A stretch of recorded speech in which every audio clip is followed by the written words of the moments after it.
One per chair, the only rule we tend to have around college. I don't like that. Well, good evening and welcome to Medaille College. My name is Dr. Ken Maker and I'm the president of Medaille. Welcome to Buffalo's Future, leading your business to sustainability. First, I want to thank our two presenters this evening, Adelman. Why did I do that? Adelman and Erie County Executive Mark Poloncarz. Thank you so much for being here tonight to join our Buffalo's Future event, the last one of the season. We have about 3 or 4 per academic year. For the past several years, we've brought Buffalo's Future to the community as a series of free sessions, just like this. We try to focus on topics that are relevant to small and local businesses, large, and the community and membership at large. Wanted to make it meaningful. We hope that this is one of those who'll be able to learn a little bit about and form new opinions based on what you hear tonight. Perhaps you walk away motivated to take some action that can further enhance the business climate that you're in. I know our last session was on disaster preparedness, and I was taking all kinds of copious notes, listening to our presenters from the FBI and the Small Business Development Center and ECMC and what am I forgetting, John?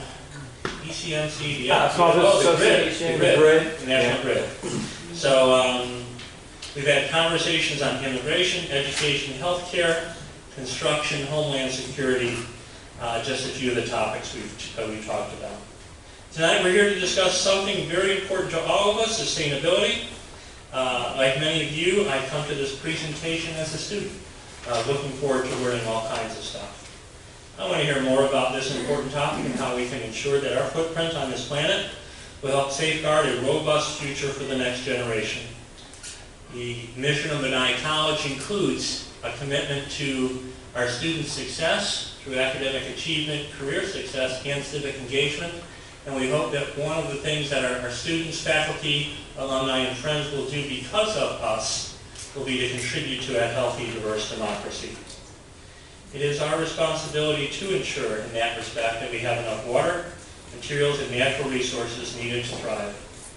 I've often thought that we treat our natural resources the way most of us treat a bottle of syrup, as well as the bottle is fresh and open, we pour lots on, and then when we get to the bottom and it's almost too late to do anything about it, we start thinking about, oh my goodness, what should I do to make this a little bit last because I don't have enough for my next pancake.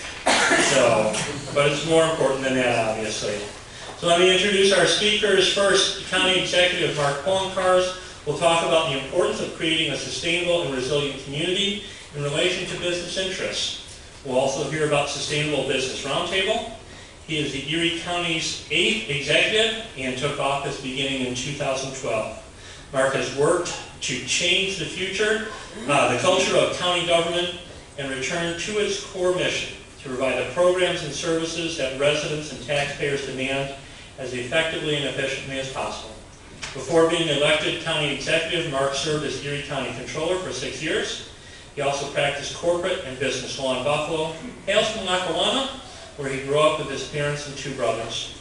Following County Executive Poloncarz, we'll hear from Adelman, who comes to us from Wendel, a national design, construction, and energy services company founded over 75 years ago. Their planning and vision are creating sustainable projects throughout our region and across the country. As their Director of Sustainability for the past 7 years, Ali works on projects that have had a truly positive impact on the environment.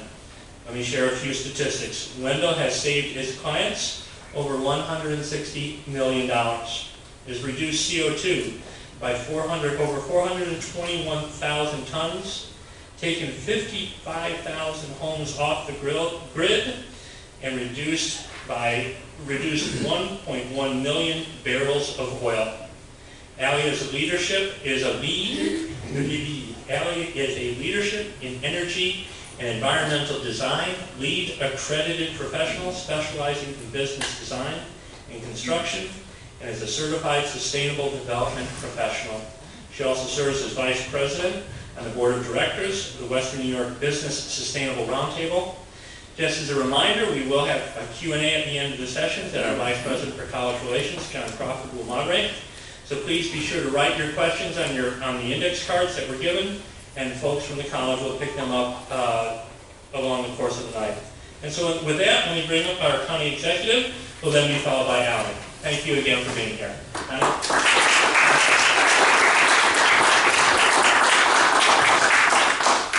Thank you, Ken. Good evening, everyone. Thank you for being here. I do want to thank President Maker for the invitation, as well as the Vice President John Crawford for the opportunity to be here today to talk about what really is an important issue, and an issue that sometimes people think, why is government involved other than regulation? Because government's bad. What can it do? And sustainability, as we all know, is an important issue, though it's not always as well understood, especially among those outside of what would be considered the energy and environment area and field. So we in government do have a role, and sometimes people wonder, why do you have a role? Why would you be worried about sustainability? Why does this matter to you? And there's a number of reasons why, and it really starts out with why we're here in government, and that's to ensure the provision of services that are necessary for the greater community, and what we do as a government to make that happen.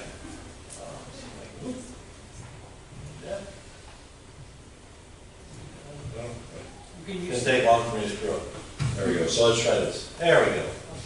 So Erie County as a government, why are we interested in sustainability? Well, I'll give you some of the biggest reasons why is because we're one of the largest organizations in all of upstate New York. We actually have a larger population than 5 states, represent 925,000 individuals. We own and maintain more lane miles of roads just in Erie County alone than 3 states have. States of Rhode Island, Delaware, and Hawaii each have in total in their individual states. We have 2,400 lane miles of roads. If you put 1 lane blacktop starting in downtown Buffalo and head west, you would drive into the Pacific Ocean before it ended. That's how many lane miles of roads we actually own and control in Erie County. We have 290 bridges over 20 feet long, one of the largest inventories of any county owned. More than 220 county buildings, which as you see, they have a tremendous amount of electricity and natural gas that's used on an annual basis to heat and ensure that the buildings are provided with the services that we need, including things that everyone likes to enjoy during the fall, like New Era Field, or the Erie County Botanical Gardens, which, trust me, after a year like this, is not easy to heat and do it in an efficient manner. We've got a huge fleet. We have actually one of the largest fleets in all of upstate New York, with 1,195 county-owned vehicles managed by our department. Sewerage, that's always an exciting subject to talk about. But we have over 1,100 miles of sewers, and just a number that you probably never wanted to know. In 2016, our wastewater treatment facilities treated over 10 billion gallons of sewage, which is water that's coming through and needs to be cleaned because it goes into our lakes and our rivers and things like that, and we certainly want that clean. And there's, of course, the services that we provide to the general public, including about 300,000 of that 925,000 that rely on county government for services that often provide them what is necessary on a daily basis just to live. And of course, we have 3 cities, 25 towns, 16 villages, urban, suburban, and rural. We're like a small state. And so, as a community, we play an active role in ensuring the greater good of the greater community, but we are one of the largest entities. If we were a business, we'd be one of the largest businesses in all of Western New York, upstate New York. Our budget's $1.7 billion, including all of our units, around 5,500 employees. So sustainability matters for us because we have an obligation to ensure this community for the future. And also to do it in such a manner where we're trying to reduce as much cost as we possibly can so we don't have to raise taxes. So Erie County looked at, when I came in as county executive, how can we address these issues going forward? What are some of the roles that we as a government can play to ensure we create a sustainable future for our community, and not just as a government, but the greater community in general. And you're going to hear a little bit more about it, especially in Medaille Talks, but what we created in 2014 with 34 other founding members, and now there's a lot more, is what's called the Western New York Sustainable Business Roundtable. And there's not-for-profits that are part of it, educational institutions, but you see a lot of recognizable names there for some of the biggest business entities in our region, which understand that if we don't work on issues of sustainability as a region, as a community, and as a business entity, we're only going to put ourselves much further behind the 8 ball than this community, this nation, this world already is. So our goal is to foster collaborations that enable our member businesses, which include not-for-profits, as we say, and government organizations, to act on their own sustainability goals. And you can hear a little bit more about, a lot more about that in some ways from Ellie, because she's playing that role as the Vice President of the Western New York Sustainable Business Roundtable. But this started in 2014, and there was some, when we first did it, there were a lot of people who were like, well, sustainability, that's for the really big ones, and it's for governments to think about but not play a role in. And our role is everybody has a role. Whether you're a government, like $1.7 million budget, you're a Perry's Ice Cream, you're Rich Products, you're Wendel, of course, but you've got some big ones in there like GM Powertrain, but also very small entities that have less than 50 employees, because everyone has a role in ensuring the sustainability of our region, our economy, and of course, our environment. We have a finite supply of water. There's only a certain amount of electricity that can be made in this region without relying on fossil fuel burning that we really don't want to. So we came together with the Western New York Sustainable Business Roundtable. We formed it in 2014. It continues to grow, and it's one of the reasons why that Erie County can work with our partners to talk about sustainability. So we also back then created the Green Team. And this is the way we internally would look at things and how can we as a county government find ways to reduce our costs and create a better environment, reduce our greenhouse gases, but also do it in such a manner that it's not costing us more dollars and cents. Whoop, got a little quick there. So that's what the Green Team does, is it looks at internally what we can do and how we can find better ways to provide services to the public in an efficient manner. And one of the things that are recommended through the Sustainable Business Roundtable is that every company have a Green Team. Every company sit down and figure out this manner of creating your business, your product, but do it in an environmentally safe, environmentally smart manner. And it takes a lot of effort. It's not something that you can do one meeting and it's done. And what we've done in Erie County government is we put those things in place. We were talking about sustainability. We were talking about creating a greener, better environment. And then, of course, we had changes in the administration and a lot of questions as to what's going to happen. So Erie County, we saw the things that we were implementing were making actual difference. And then on June 1st of 2017, the President announced that the United States was pulling out of the Paris Climate Agreement. And there was a lot of people who were like, that's a great thing to do because the goals can't be met. This is ridiculous. The United States is being penalized to benefit countries that are developing across the world. Why should we pay the price for others that are now finally coming on board when it's only hurting us? And I thought it was wrong. I said, we can do better. We can do better as a country, we can do better as a state, we can do better as a region, we can do better as a county. And so the day after, I issued an executive order, and that's me signing the executive order there in the middle. But the executive order was a comprehensive order which put a lot of pressure on a number of our departments to actually look at our carbon footprint in Erie County, take a look at the requirements under the Paris Climate Accords, and match those. And a lot of people, when I issued that back in 2017, laughed. You can read it. This order confirmed the Department of Environment and Planning, Division of Environmental Compliance, Department of Public Works, blah, blah, blah. Prepare a report to the undersigned promulgating an initial energy usage plan for Erie County to implement the United States' target contribution plans to the Paris Agreement. So what you want to get is 26 to 28% below what your 2005 levels were. And our goal was find a way to do it so that we can meet the goal of doing that by 2025. And I remember when I issued that.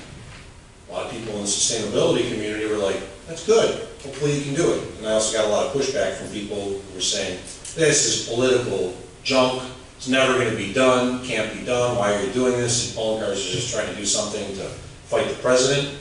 And my view is, no, we're actually doing things already internally in Erie County that show that you can actually have success. But we didn't know exactly where we were at that point. I talked about the Green Team, I talked about the Sustainable Business Roundtable, but then we had other initiatives that were already in place before I announced the executive order in June of last year. And we said, well, what results are we getting from them? And I mean, there were issues as simple as new high-efficiency interior and exterior LED lighting at various county office buildings downtown. including some old ones like Old County Hall, that the original work for that was commenced in the 1840s. So we're looking at, here's the Old County Hall, the lighting and the internal lighting was changed, external lighting has all been changed to LED.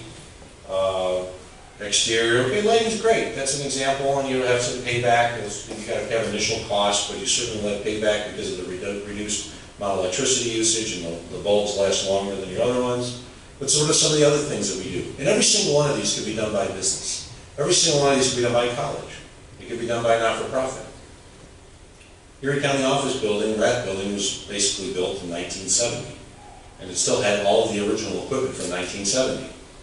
I don't think anyone here will believe that that energy equipment was energy efficient. It was anything but.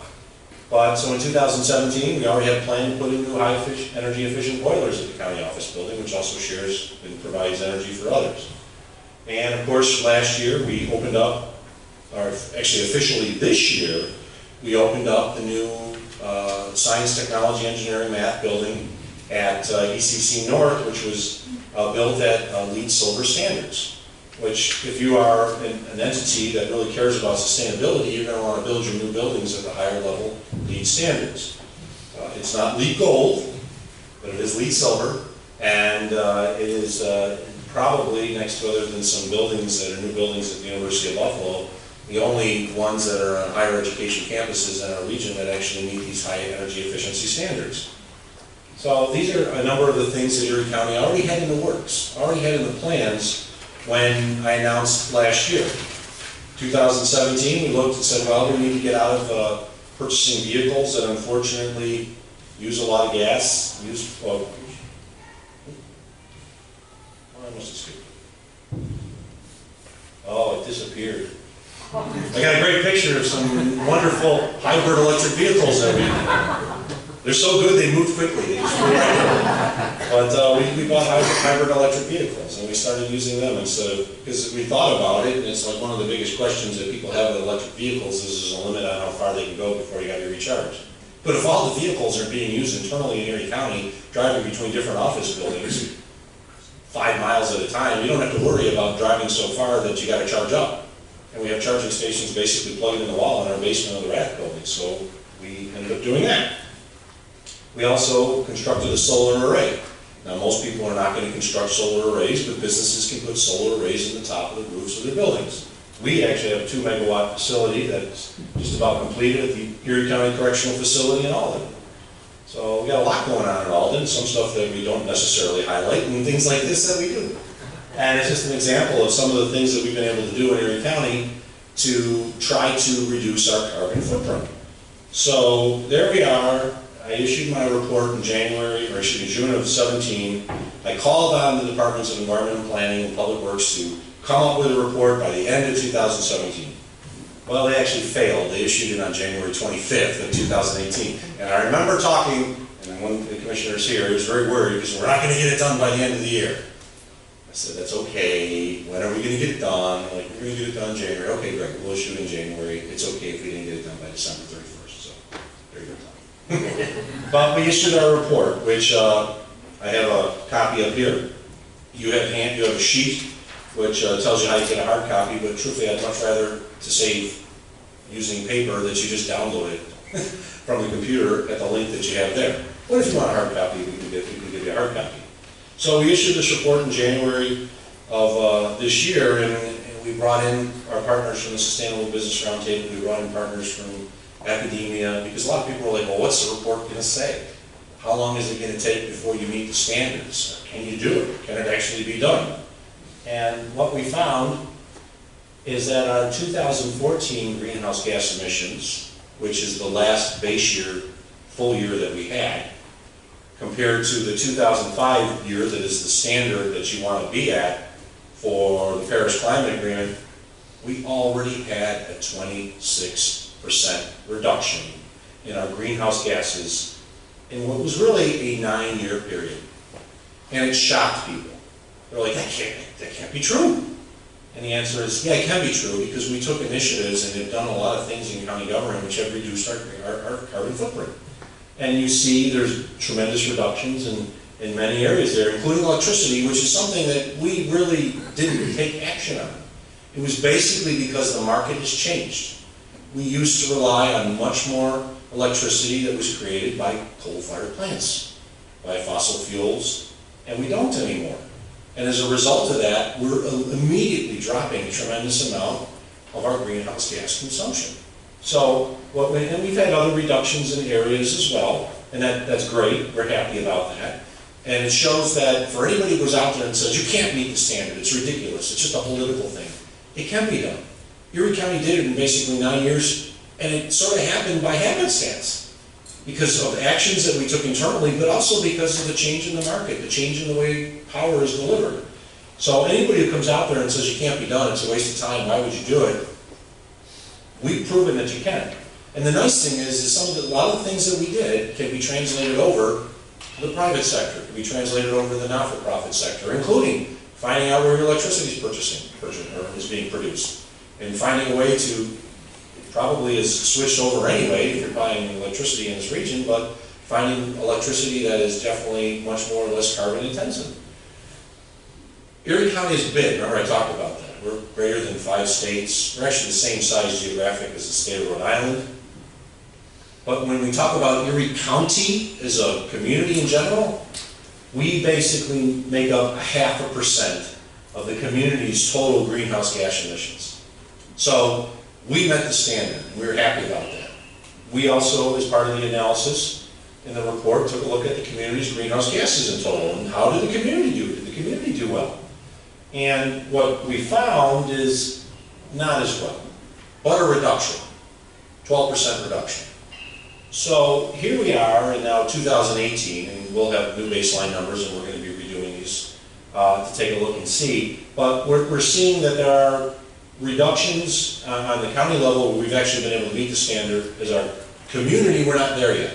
And that's why I think everyone has a role to play to help reduce that number to the goal of the Paris Climate Accords, is to find a way to, in those areas there, and there are some big ones, including transportation, which you see didn't really drop much, that we can reduce as a community.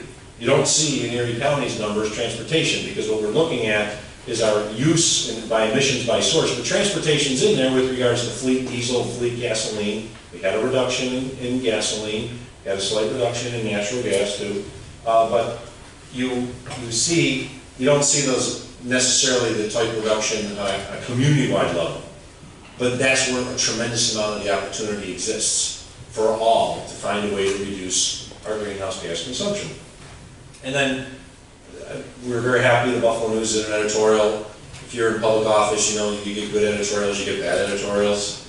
Had some good editorials lately, but this was one that I really appreciated because for often when I issued the challenge with regards to the Paris Climate Accords, I got a lot of pushback from some folks, including internally in Erie County government, saying, this is dumb, you're just doing this for political purposes, there's no way you're ever going to meet the standard. We met the standard already and it sort of happened on its own. And getting the Buffalo News to say, yeah, this makes sense, but now we have more to do as a community. We have to do this internally, not just Erie County. Erie County showed it can lead the way, but the government is going to play a role, but we all have a role to play. So there's other programs that we're putting in place to help reduce the cost of energy consumption and create a more sustainable environment here. One of them is it's called PACE, Property Assessed Clean Energy, in which we're actually working with lower income individuals and are starting to implement this program now to pretty much provide low cost, long-term renewable energy projects locally, but also as part of it is to ensure that individuals actually take advantage of these programs. Just so it's not necessarily Erie County government that's benefiting from it, but also businesses, as well as PACES that's primarily directed for our individuals. So this is just one example of a program that we're moving forward on to create a better, cleaner environment for locally, as well as to hopefully reduce costs of individuals for energy usage. We are soon to be officially, hopefully, we're still working on the timing, but we've announced that we're going to be part of the Ready for 100% Sierra Club call, joining Rochester, Albany, Pittsburgh, and many other communities across our region, committing to the Ready for 100 campaign, which pledges to obtain 100% of our electric power from renewable sources by 2025. And you know what? This can be done on the local level through others as well. There's lots of opportunities out there in the private sector to be able to purchase and do something similar. And as I said, it's something that's a lot easier than we thought it was going to be just because of the change in the marketplace. My brother is an environmental attorney in California, and he represents some of the largest power companies in California, and they actually supported the Obama Clean Power Plan. And the main reason is, my brother would tell me, is like, Mark, the marketplace has changed everywhere. The old ways of just digging coal out of the ground and burning it in fossil fuel plants just don't exist anymore, especially in California where it's heavily regulated and their standards are higher than the United States. So it's not surprising to see the companies out there actually support it, even though the president has said we're not going in that direction. We're not going backwards. We know that. The market is driving this process. And if it's driving it in California, and we're seeing it in Buffalo and Erie County, it's happening whether people are thinking about it or not. So we're part of the Sierra Club's Ready for 100. As we said, transportation is a big one as it pertains to the community, and everyone has a role in this. As limited as encouraging biking to promoting electric vehicles to one thing I am very strongly supporting, and that's promoting mass transit, including clean mass transit. I do support the extension of the Metro Rail to the UB campus. It will be an expensive project. I'd also like to see the extension of the Metro Rail to the airport, and then to have additional lines that go down to the south. Big problem we're having in downtown Buffalo right now. If you work downtown, you're finding it's a lot busier than it used to be. There's not as many parking spots. And with the medical campus now going to be approximately 17,000 employees in an area where they don't have 17,000 parking spots, you need to have available transportation options for people to take. So we are focused on transportation. And it's important that we do this because I think we look at it and say, this is just the future of what we're dealing with, but it's going to be so much worse in the future. If we don't address it now, what are we leaving for the people behind? And that's how I look at it. And I have a role in government, and I told my staff, my general rule of thumb is I'm not going to be county executive forever. There are county executives before me, there'll be county executives after. The question I want people to be answered in a particular way is, did he as county executive leave the community in better shape than when he took it? And I want people to say yes with regards to issues associated with the financial, economic, roads, even though we hear a lot about that, and of course transportation. Are we going to have a better transportation network that works for our community and it allows us to grow as we need to grow? And why do we do that? Well, I'm going to let someone speak on this. Hopefully you'll be able to hear it. I'm an amateur astronomer. If you see, there's a 1 pixel up there, which is our planet Earth. We all have a role in saving our planet Earth. Let's see if I can.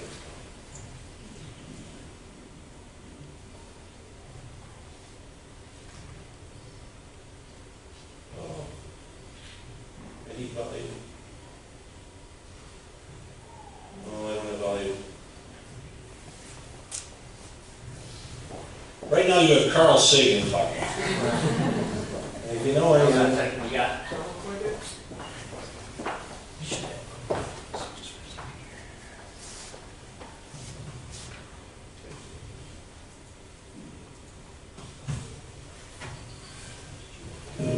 Every all right, we'll go back to the beginning. creator and destroyer of civilization, All right. every king and peasant, every young couple in love,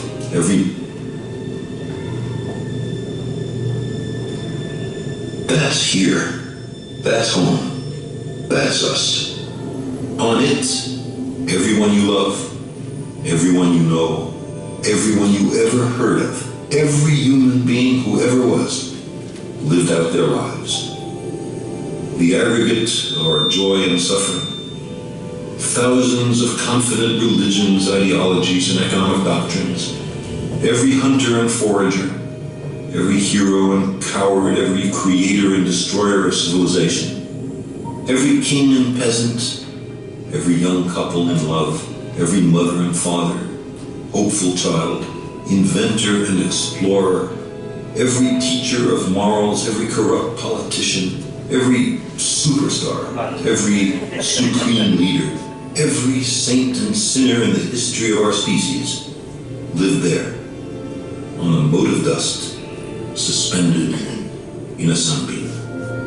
The Earth is a very small stage in a vast cosmic arena. Think of the rivers of blood spilled by all those generals and emperors, so that in glory and triumph they could become the momentary masters of a fraction of a dot.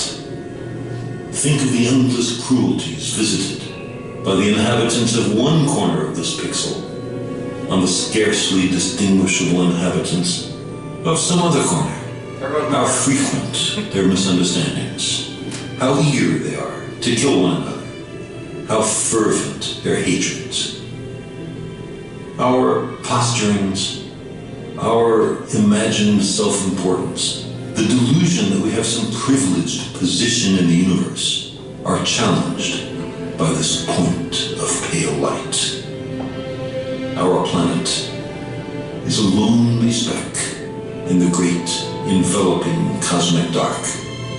In our obscurity, in all this vastness, there is no hint that help will come from elsewhere to save us from ourselves. The Earth is the only world known so far to harbor life.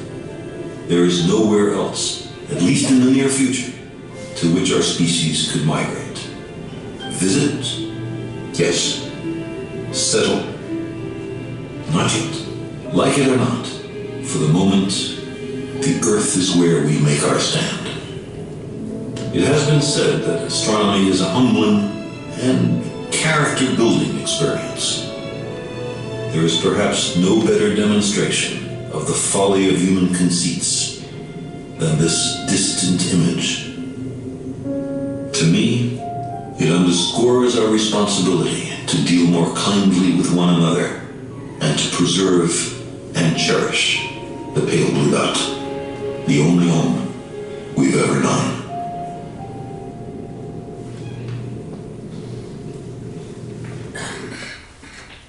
Carol Sagan is much more philosophical than I will ever be.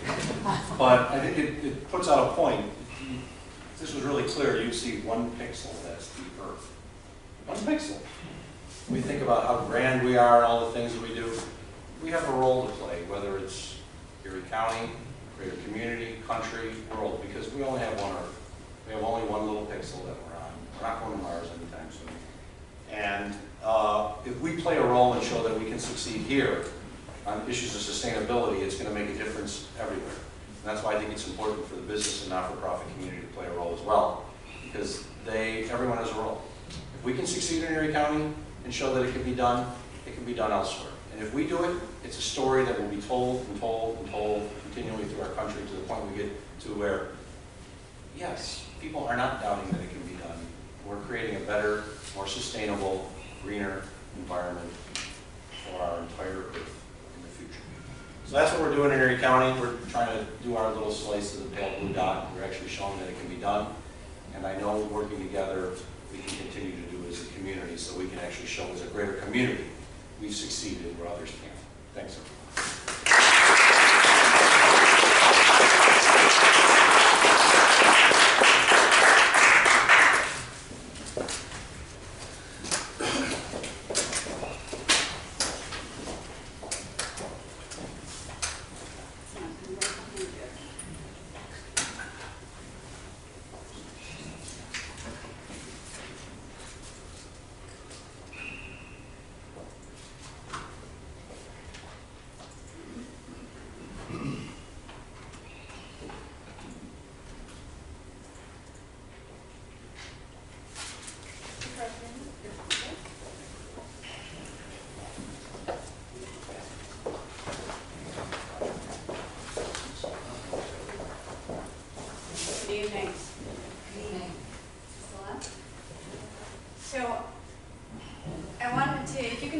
For a second, I'm just going to start with a little bit of a story.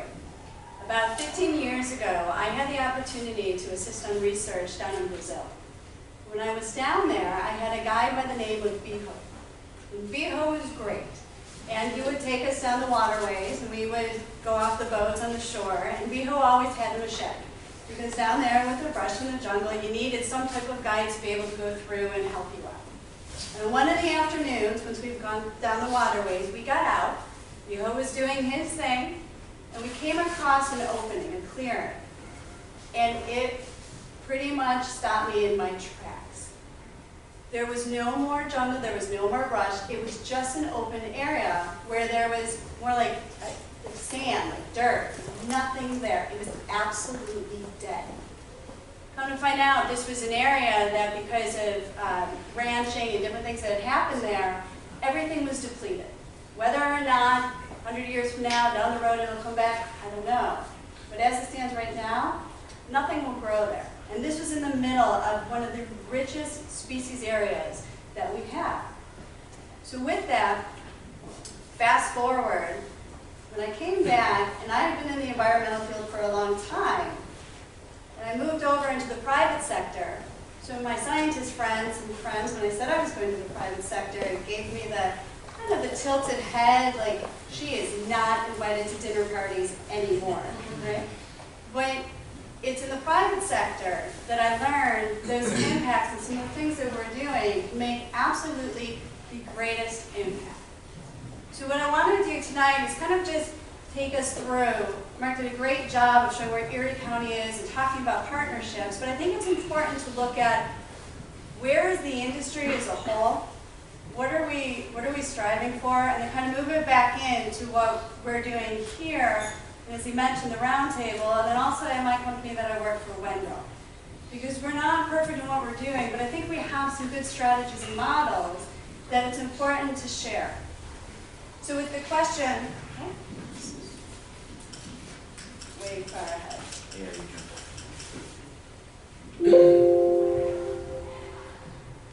So with the question of why sustainability matters, it's actually not why it matters, but to who should it matter. And it's really everyone. And the private sector is at the top of that list.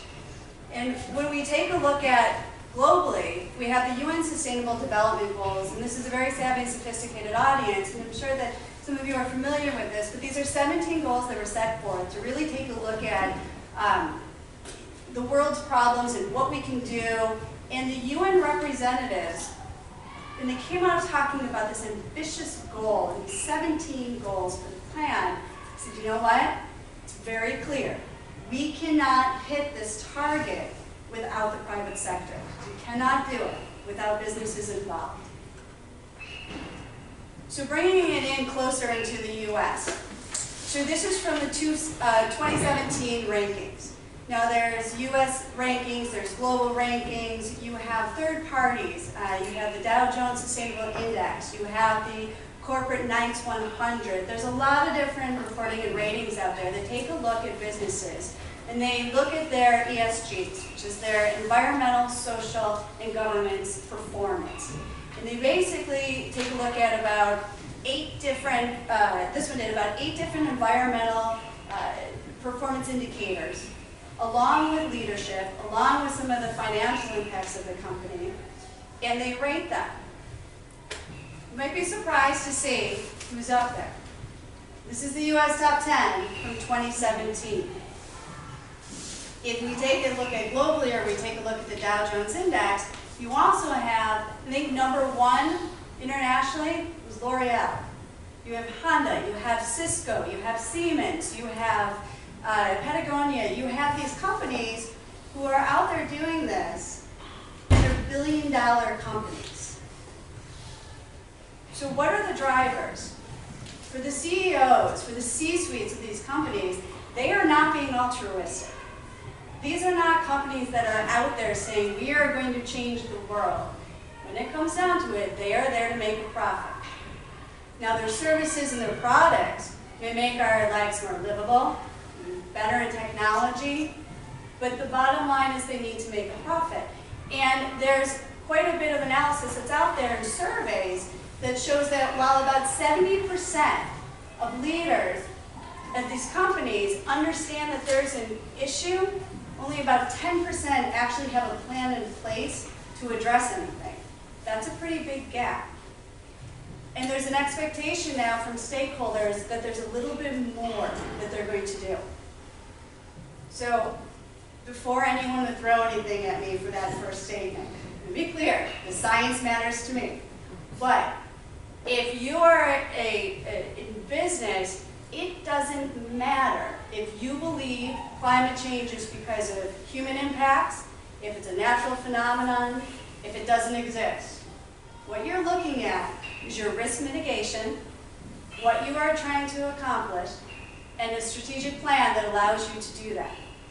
And what those leaders on the previous page, the CEOs, those top 10, understand now that it's not a profit or planet conversation. It's not an either or, it's an and both. So we talk about the sustainability drivers, there's a lot of them. And for companies, maybe it's the whole list, maybe it's one, maybe it's two. When you look at someone like Walmart, you could argue, well, Walmart's one of the ones that's destroying the planet. I'm not going to argue against that. But what I am going to say is they also have a very robust sustainability plan, a social plan, an environmental plan. Not because they want to save the world, but because there's a volatility in the energy market. There are transportation logistics. There's natural resource depletion. And if they're looking at their business model 100 years from now, 50 years from now, 20 years from now, they need to be able to have a plan in place to address those things. I don't know if anyone saw REI this past month, I think it was, came out with their rigorous sustainability standards for the vendors and manufacturers they're going to be working with. This was a really big stakeholder participation. And now if you want to do business with REI, you have to meet their standards. These things are scalable. Wendel is not REI, we're not Walmart. But some of the issues they're facing are the same type of conversations that we need to be having. And that first point I had up there about consumer demand, something called return on visibility. When we're making investment decisions in the private sector, we're talking a lot about ROI. What is our return on investment? What is this going to cost? What are we going to get back? What's the payback? But there's this return on visibility that really is about how you are branding, how you are doing what you need to do, and you're also telling your story. And a big part of this is telling the story. Unilever is a huge company, billion-dollar company. They have found that their sustainable living brand is growing 30% faster than any other division of their market. That's a pretty big thing, and a lot of it has to do with how it's being branded and the story being told. And I have a slide later on that shows a picture of a gentleman who I had the pleasure of meeting about a year ago, and his name is Vincent Stanley. He's from Patagonia. Vincent's title is Chief Storyteller. That's his title for Patagonia, and he's been with them basically from the beginning, and he tells their story because it needs to be heard in order for them to grow their business, be profitable, and still do it in a sustainable manner. And it makes a difference, even if you're in the store. I know when I'm in the store, if I see two products that are about the same, or when I'm working with my design team, and I have a vendor who's telling me, I have a product here, an architectural sample, that is going to give the same performance, verified, and I trust it, but it has this environmental aspect to it, I'm going to go with that product. I'm going to make sure that it can still do its job, but I'm going to go with that product. And this just shows, again, you know, a lot of this is, people say sustainability is feel-good stuff. Sustainability has an economic impact. It has true data behind it. And this is some of the stuff that's come out within the last, I think this is the 2010 study, a little bit older, but still from the United Nations. And that last one, employee engagement and recruitment, that's an interesting one. It's an interesting one because sustainability matters to many people, but it really matters to millennials. And I'm not going to speak for all millennials, and I'm certainly not one of them. However, they're coming from higher educational institutions where sustainability sometimes now is required, whether it's a course or it's integrated through in business schools, in degrees that have nothing to do in the past of tying together the social and environmental aspects, engineering, now talking about social aspects. So this is what they are used to. It's part of their life. And they expect it. They demand it. We recently had a guest here in Buffalo, Andrew Hoffman, and he's from the University of Michigan. He spent the last 30 years of his life really studying this and studying this connection between the academic piece of it, businesses, and how they're tied together. And I'll tell you, the numbers are staggering, but I recently read a study, and I'm going to read this to you quickly, from the Institute of Corporate Productivity. They found that 93% of Generation Z, which I had to look this up, is from 1995 to 2012, who were surveyed, said that a company's impact on society affects their decision to work or purchase from that company. 93%. Those are the people coming into the workforce, or will be coming into the workforce. And it's also how they invest. Millennials sometimes are thought of as a younger generation. They're working, they're investing. Green 401ks, investment options. These things are changing. It's a different culture. And as businesses, we have to be aware of it, and we have to be able to engage with them and have those options.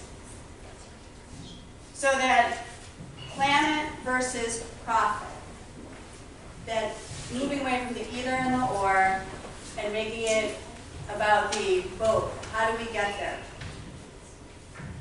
When Andrew Hoffman was in town, he proposed two models that I thought really captured this well. Especially from our side, from Wendel's side, where we are kind of caught in the middle here. And I think some of you may feel the same way, where there's an enterprise integration and there's a market transformation. There's two different ways that businesses are addressing sustainability. And in the integration part, it's really about reducing your unsustainability, right? You're just reducing it down. You're focusing on your corporate strategy. And that's okay. That's good. We're doing that. The other side of it too, though, is this market transformation. You're creating sustainability. You're talking about a system-wide change. You're talking about organizations like, and this is large scale, it can be done at a smaller scale, but you're talking about the IBMs of the world, the DuPonts, the Nikes, who are looking at how do we not just look at our corporate strategy and say we want to do things that are important, like changing out the lights and talking to our people and doing all these things. How do we change the entire market?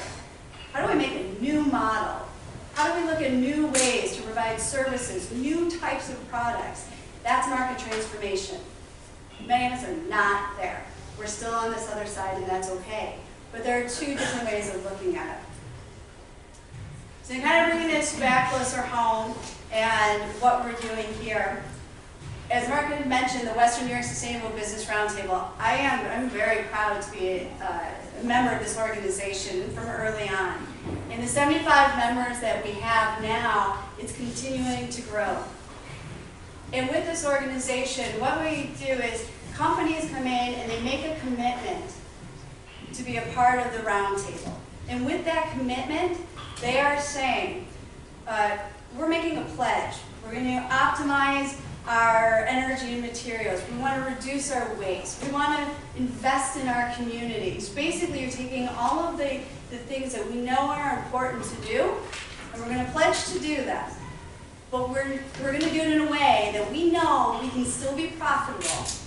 We're still going to be contributing to this region's economic development and future, but we're putting into place strategies that's going to allow us to really have our long-term vitality and do it in the way that's right. This is I think we have our annual summit. We're going on, I think, our fourth one now. We bring together businesses, we bring together government officials, higher ed institutions, as Mark had said, non-for-profits, students come, and it's about networking, it's about sharing ideas, and it's about learning from others. We have monthly sessions where we talk about different strategies. So the annual summit is really about bringing together all these different people so that you can look at different, hear from vendors, learn about technology, hear from national speakers. The monthly sessions are more about how do we implement, take specific strategies, let's say for electricity or for water, and how do we implement them into our buildings. We have the Solarize campaign. This was really innovative. This was a partnership, and we talked about partnerships, and with sustainability and in the private sector, partnerships are truly key. And that's a whole presentation that I could do on partnerships. But with the Solarize campaign, this is where we partner with NYSERDA to say, if you were a Sustainable Business Roundtable member, one of those, let's say Wendel, all of the employees, so it doesn't matter if you were a 5-person mom and pop shop, if you were a 1,000-person company, no matter where you were geographically located, if you were a member of the SBR, all of your employees had access to a bulk purchasing price for solar panels for their homes that was not available for anybody else. That is innovation in partnerships to bring sustainability from the top, what you're doing in your buildings, in your company, to your employees, tying it all together. That's the chief storyteller there, Vincent Stanley. Wonderful. So these are some of the pictures that we have from our annual event. And again, we have another one coming up May 1st at Hotel Henry. I hope to see many of you there. So then I kind of bring this down and wrap it up a little bit just to talk about Wendel. Talk about kind of the state of the industry, we've talked about Roundtable, where we are, and this gets personal and brings it home to what we're doing and where we are in our journey. So being in the design, architectural engineering, energy services, right, sustainability rose to the top of the conversation pretty early on. And what we found is that we were doing a lot of it. We were doing it in our projects, we were doing it over here, but it was somewhat segmented, a little bit siloed. Not everyone knew what was happening. We said, if we really want to make this impactful, we need to bring it in. We need to see where are we starting. We need to decide on who we want to be and where we want to go. And we have to figure out how to get there. Those were the 3 steps we really needed to take.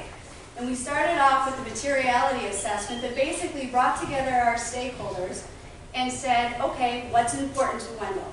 What do we need that can still make us a profitable company and doing what our clients want, but how do we make it so that it's important to us?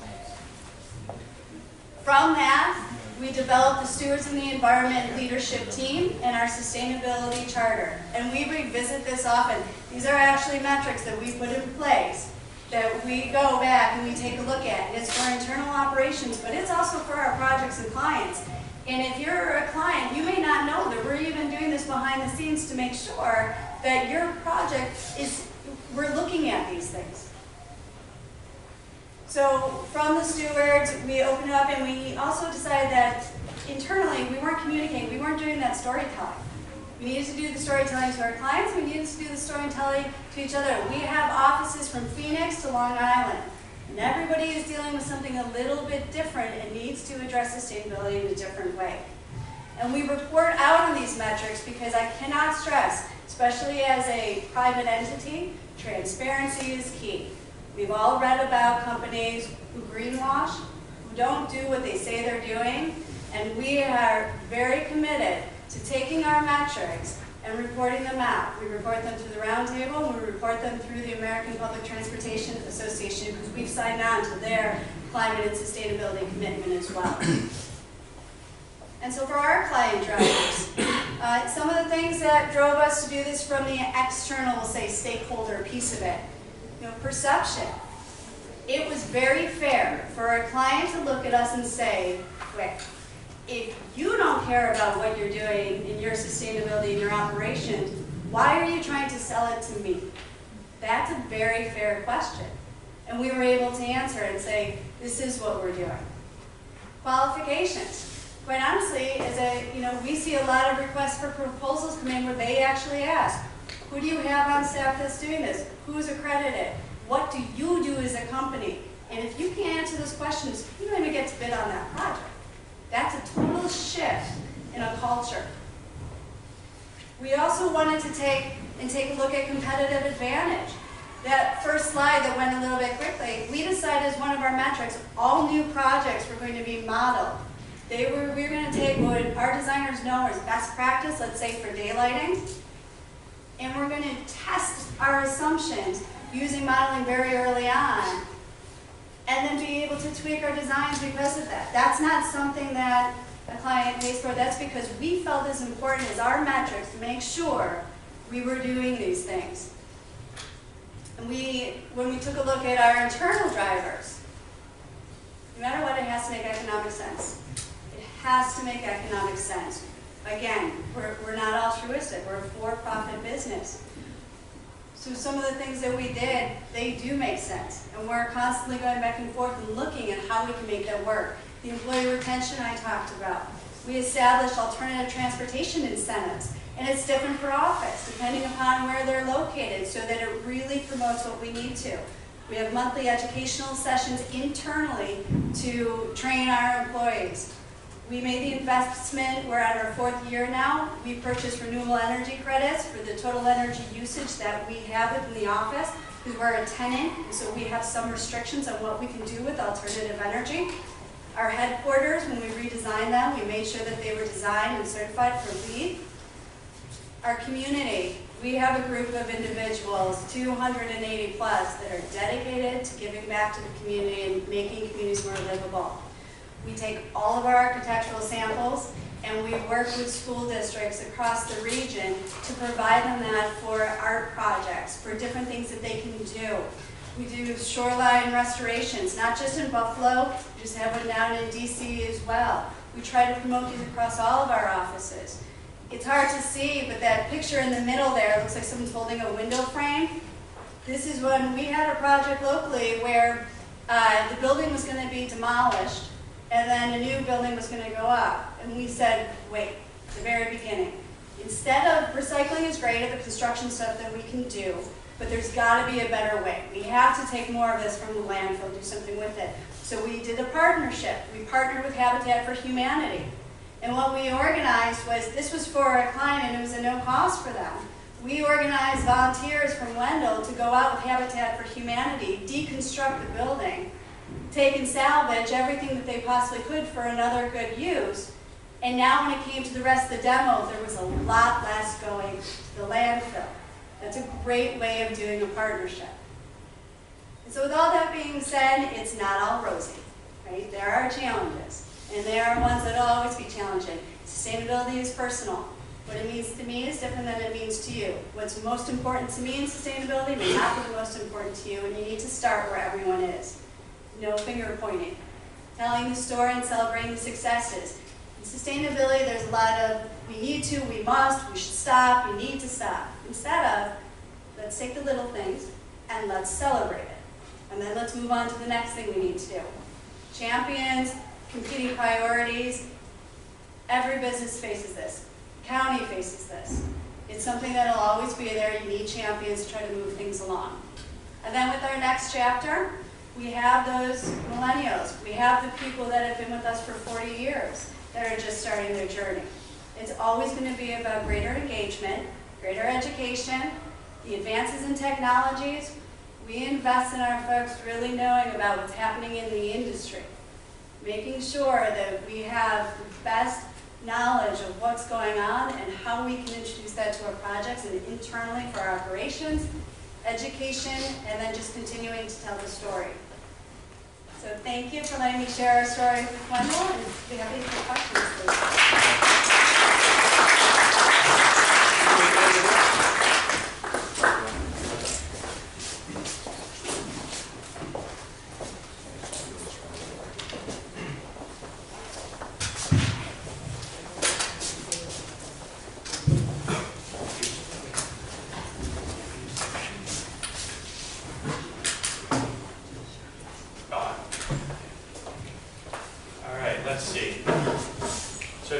My name is John Crawford. I'm the Vice President for College Relations here at Medaille, and I just want to thank everybody for coming. It's a good crowd. It's a nice intimate crowd tonight, which is a little bit different, so I appreciate that.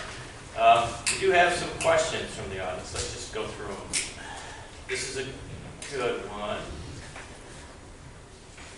And a simple one. As a young entrepreneur focusing on sustainable transportation in Erie County, how can I join the Western New York Sustainable Business Roundtable? It's nice to have young entrepreneurs here. Absolutely. Right? Who wants to answer that? And go ahead and use the mic. Okay. You can come talk to me after. Let me know whoever you are. Okay, let's talk after and we'll talk about it, because the Roundtable is open to all new members. And one of the best things you can do, honestly, is to come to the summit so you can get a feel for it. Come take a look at the people who are there, get a feel for what the education is about, how we network together. But I'm happy to talk to you afterwards and give you more information. Okay. This question is from Mark. There's some acronyms here. Solar Correctional Facility in Alden. And really the question is, and you might not know this, the time on return on investment for that particular facility. I don't have the exact numbers, we can get them. We know the return on investment is not necessarily immediate, but we also enter into an agreement where the vast majority of the costs associated with the installation is really entered into and borne by the party that's installing it. We benefit from it there. We're actually getting reduced solar, so there's not a tremendous amount of cost other than entering into this agreement in which the panels are going to be there for a long time. So we're not bearing the cost. Cost is basically being borne by the party that's putting it there, but then they also have this long-term agreement of where they're going to have solar panels. So the county did not buy the material and the county did not install it. We actually issued an RFP and went out and got bids from basically proposals from various entities in which to do this. So we benefit from the reduced electricity cost technically for the institution there. But it also will be gone and it will be sold on the open market. And so for the party that installed it, they're the ones that are bearing the cost, so to speak, because they're the ones that had to put it in, install it, pay for the equipment. So for us, it is not a tremendous upfront cost other than basically the loss of the land usage, which we really weren't using anyway. Good. Another question for Mark. How supportive has the county legislature been? Depends on what we're talking about. They don't support everything. It's a government, so we have to get approval on various things that we do through the legislature and other things we don't. Through my Department of Environment and Planning, the Department of Public Works, there's a number of things that we can implement. But if we're entering into a contractual arrangement with a third party, then I have to get the contract approved. So it depends. Internal things, decisions that we make, we can do without legislative approval. If it requires a contract, I need their approval on it. And so then we have to go and sell it. And they don't support everything. Okay. Who are Western New York's top sustainability drivers? So maybe other businesses, that's the question. Maybe other businesses, other entities that drive sustainability discussions and efforts? I don't think everyone reveals all their data, so. Yeah. That's a piece of it. As a private entity, you have to really take a look at, making a commitment to be transparent upon what your data, your usage is. That's always makes some people uncomfortable, and that's okay. So as far as who's the most sustainable, I'm not sure we have information on that and that we ever really would, but I can say some of the people driving it outside of just the private industry is also the higher education institutions. It's really important that they're part of the conversation, and I think that we have that. It's good. Great. I think the county executive already addressed this to a certain extent, but I'll ask it. How could we reduce the number of cars driving at rush hour by 50%? We talked about greater public transportation. Anything else that you might want to say, or add to that? Well, I mean, it's part of everything that we do in county government with regards to planning, trying to reduce sprawl, trying to have individuals have more walkable, livable communities. So there's many different ways to do it. Of course, the big one is increasing the amount of public transportation options and have people use that. And that's why all the studies show that people are more apt to use light rail than they are bus. But we don't have much light rail except on Main Street. And so you have individuals who might consider, if they lived out in Amherst or Orchard Park, getting on a train and taking it downtown Buffalo, but they'll never get on a bus.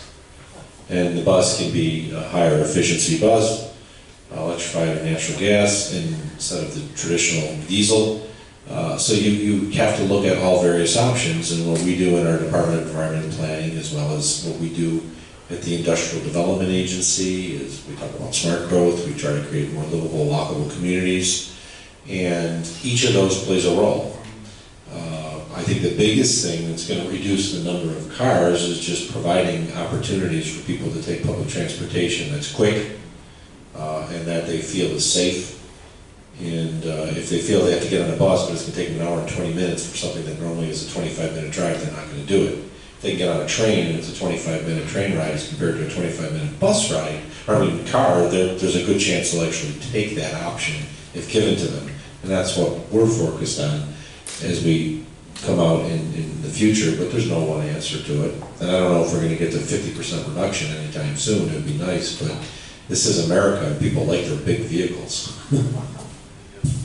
I just want to plug one resource that we have. The Greater Buffalo Niagara Regional Transportation Council, they started an initiative about a year, maybe more. It's called Go Buffalo Niagara.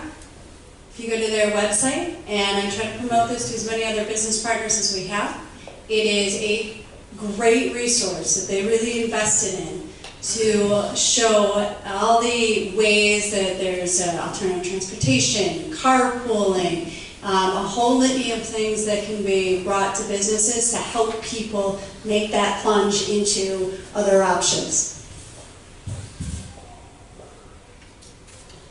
Okay. I did have this question, and Al, you did address it to a certain extent, but there's still in the back of my mind. I'm having a hard time seeing a lot of businesses, particularly smaller businesses, taking that first initial step. So what are some other practical first steps for businesses, small, medium, and large? And I actually had the question is, how often is the champion for sustainability not the CEO? A lot.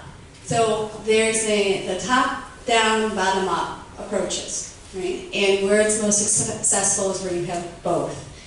But for a small company, even a large company, you need to have a plan. You need to have a vision. You need to know what your goals are. Even if that plan is one paragraph, one thing that you want to look at. Maybe you want to take a look at your energy. Maybe you want cost is an issue. So being able to take a look at what your energy usage is, finding out what resources there are, whether that's through a program through the utilities or others to help you get there. You get that first success. It really, allows you to take a look at other things. But having that plan, learning from others, that's where I think the Roundtable steps in to be a really good resource, because no matter how big or small the company is, and I help them shepherd them along to what those steps are and what resources there are. Here's a question that I might actually take a shot on answering. How do you view the connection between the concept of sustainability from the perspective of industry and growing poverty and inequality? And I'll go back to Go Buffalo Niagara, because I was at a meeting yesterday for the group part of the partnership called Employ Buffalo Niagara. I believe you were there, right? And there was a presentation about that, and a lot to be said about that. So Go Buffalo Niagara is a relatively new organization that figures out how to get people from A to B. And the meeting that we were at with the partnership yesterday was a lot to do with how to get people who probably are underemployed or unemployed, who don't have a ton of money, to businesses that need them to work, right? And there's a lot of thought and a lot of activity going on in the community to provide transportation that's not only sustainable, but to provide service to people who may not otherwise be able to avail themselves, right? People who maybe can't afford a car, they still need to get to work. So there is a lot going on in the community with respect to that. There are some grant proposals in the works that I know of to explore that a little bit more. So there are things happening, but I'm sure our panelists would like to address that. Or not. There are two big issues, and they're two not easy ones to answer. I mean, the issues associated with poverty. If you are a single mother with 2 kids, it takes you an hour and a half to take the bus back and forth, you don't have money for daycare, and your kids go to sleep at night and you're all hungry, you don't really give a damn about sustainability. You just worry that you have food on your table the next day. And it's good food. And our health department has got an initiative going on to put coolers in mom and pop delicatessens, bodegas, so to speak, on the east side of Buffalo. Why? Because if you go in there, you generally find boxed food and food that's not healthy because they can make more profit, and generally some make more profit selling cigarettes and alcohol than they do fruit. So if you walk into those, you won't find any fruit. I said that to someone once, and they go, why don't they go to Wegmans? I said, do you know if there's a Wegmans on the east side of Buffalo? There isn't. And it'll take them an hour and a half bus ride to do that. But they can go to the corner delicatessen that sells all processed food. So for them, sustainability is not an issue. Sustainability for them is survival. And so I think you have to really differentiate when you're talking about sustainability and poverty, how you address that. Because if I talk to my Department of Health folks, they'll be thinking totally different issues of what my environment and planning folks are thinking about in sustainability. So there's no real one answer. There's things that we can do to create a better environment, and that's why we have programs to try to improve people's lives in government. But the most important thing we can do to lift somebody out of poverty is to educate them, give them the education they need to advance themselves. But getting them to that point is sometimes a battle that is very difficult to win. I'll give you the best example of it. I get child death reports. And you'll find out, see why this happens. I get a child death report, and I read a child death report about a child that died of sepsis, got to the hospital too late. This is a few years ago I read it. It was like January, it was very cold. For whatever reason, the mom didn't call an ambulance. She didn't think it was necessary. She took her kid on the bus. She took a transfer. It took an hour and a half to get from one part of Buffalo to another part of Buffalo. By the time she got to the hospital with her child, the child had basically gone into a coma and died. If she called an ambulance, maybe the child would have survived. I don't know. But that's an example of bad transportation, that they didn't have a car, or they could just get in the car and take the child. But you didn't know that's some of the stuff that the county executive deals with. But, I mean, that's an example of she didn't think anything of it because she took the bus every day, and taking an hour and a half to and from in Buffalo was not an unheard of experience. And you're reading this report, and I'm like, that's horrible. And that's an example of sometimes transportation sustainability and how do we find a better way to move people around our community. She should have called an ambulance, she didn't, but she didn't have any other option. It's not like she could just get in a car and drive to the hospital. So those are things that when you're poor, you're not worried about those issues. And I'm not trying to denigrate it, but it just goes to show that it's a different life. And there are different issues that are dealt with. And there's kids that are going to go to sleep in the city of Buffalo today who are hungry. And the only good meal they're going to get is when they go to school for breakfast or lunch in the morning. And so how do we as a community find a way to best address those lives? That's the other part of Erie County government that makes up the vast majority of the $1.7 billion budget. And that's a different speech. So from our standpoint, I can say this. With some of the prohibition, the kids that we're talking about, we've taken a really active role with the school districts to bring professionals in. One of them is with the PTAC program, and do hands-on learning and activities with these kids and talk to them about things like green energy and jobs in green energy. So even though they have these struggles that they have to go home to and deal with, you can see that there's maybe an interest or something down the road, and they start learning about these pieces early. And then there's also, we think about millennials and different generations from, or new cultures of telecommuting and teleconferencing instead of driving into the office. Well, that also helps people who don't have transportation. And that's something that businesses are looking to increase. I do apologize, I'm going to ask one more question, so there's a few questions that we're not going to get to, just in the interest of time.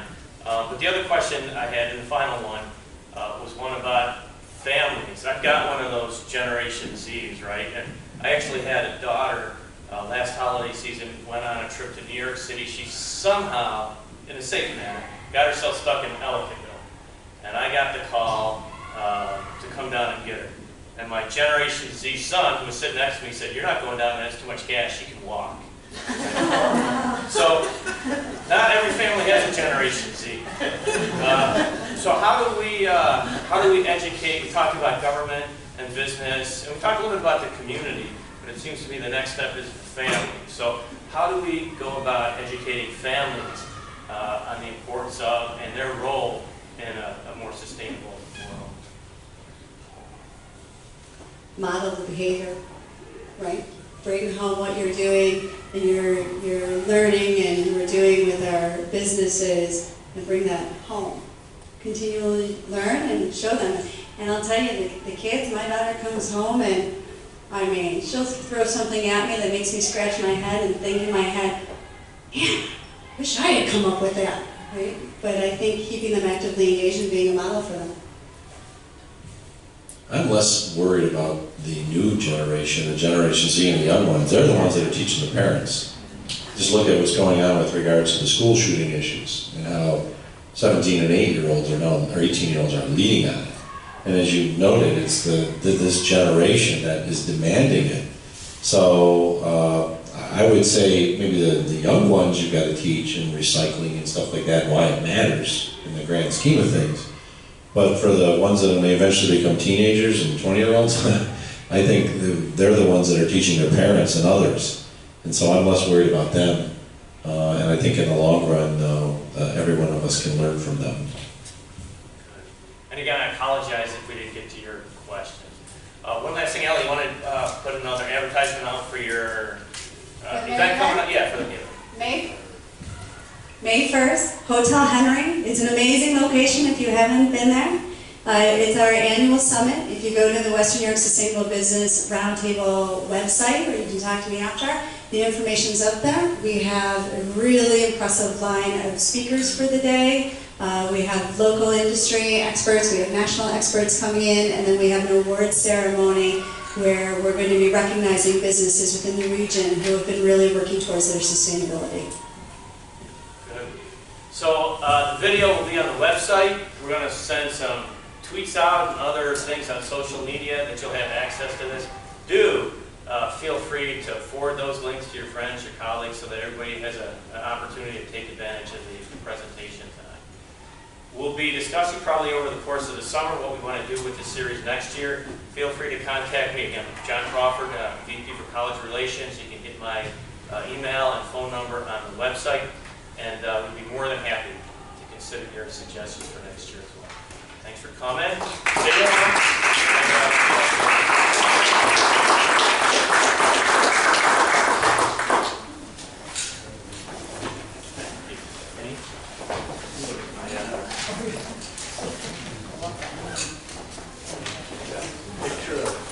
Subway system.